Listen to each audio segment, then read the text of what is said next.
Hi everyone, I am Sami-Jo, your Monday Fictionista, and this week I am back to talk to you about profanity in writing and in the books that you read. Why? Well, everybody has an opinion on it, no matter who you ask, and some people even think that it's a sign of weak writing or even immaturity. Now, depending on the audience that you're writing for, the genre that you're writing in, and the actual word that you're using, um, it could make or break the scene.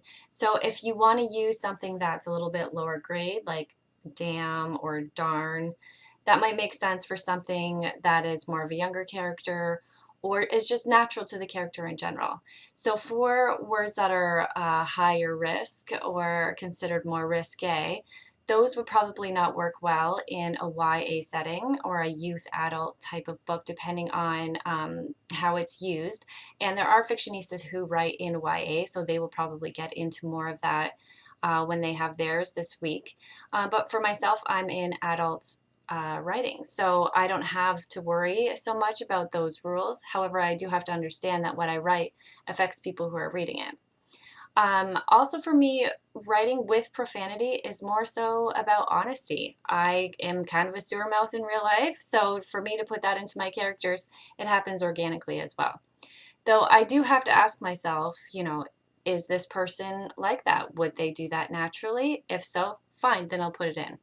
At first, I was more so worried about this until I got to the point where I just said, fuck it, this is my story. This is how it's going to be, and that's it.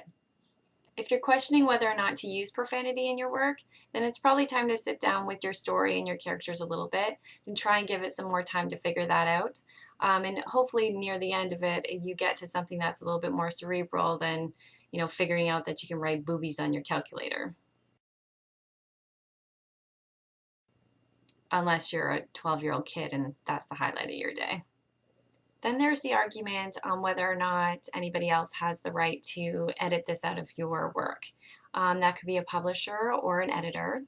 If it's not something that's related to the audience or ratings as far as like a YA type issue, as far as I'm concerned, it's your work, so you should be fighting for it if you can justify it and not just because it's a pride thing or you don't want anybody to touch your work. If it makes sense for that certain character to be that way, then you should fight for it. There is a reason why you made it that way in the first place, but that would have to be a conversation between you and the people that are on your team to make sure that everybody's on the same page. Also, there are programs out there that take your work and sanitize it.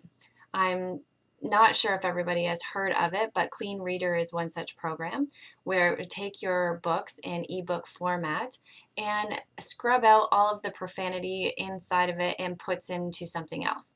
So in essence, they're changing your work, sometimes without your permission. I'm not sure if it's because it goes through a publisher or what, so you'd have to look into it. But it changes your work and it turns it into something that's probably just the equivalent to a bad TV dubbed movie. See that motor scooter in the Justice Department when we about to get $500,000? You know all them motor scooters is crooked as a barrel of snakes, don't you? You are gonna be a bad mother crusher. Yippee-ki-yay, Mr. Falcon. I have had it with these monkey-fighting snakes on this Monday to Friday plane. Everybody strap in. I'm about to open some freaking windows. Or there's programs that just like to pretend that profanity doesn't exist at all and then corrects it on you. Thanks, iPhone. I really appreciate it. Whatever you end up doing, be creative. There is no reason to stick to the traditional curse words, and I guarantee you it'll make a more lasting impression if you put in something that you've made up completely yourself. And now I'm going to enjoy some of my favorite writing and reading snacks, which are Triscuit crackers. The rosemary and olive oil are my favorite, as well as my favorite summertime drink, which is the orange Bacardi Breezer, because it's freaking delicious.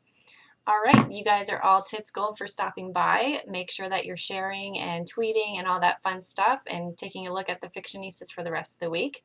And I will see you next time. Cheers, bitches.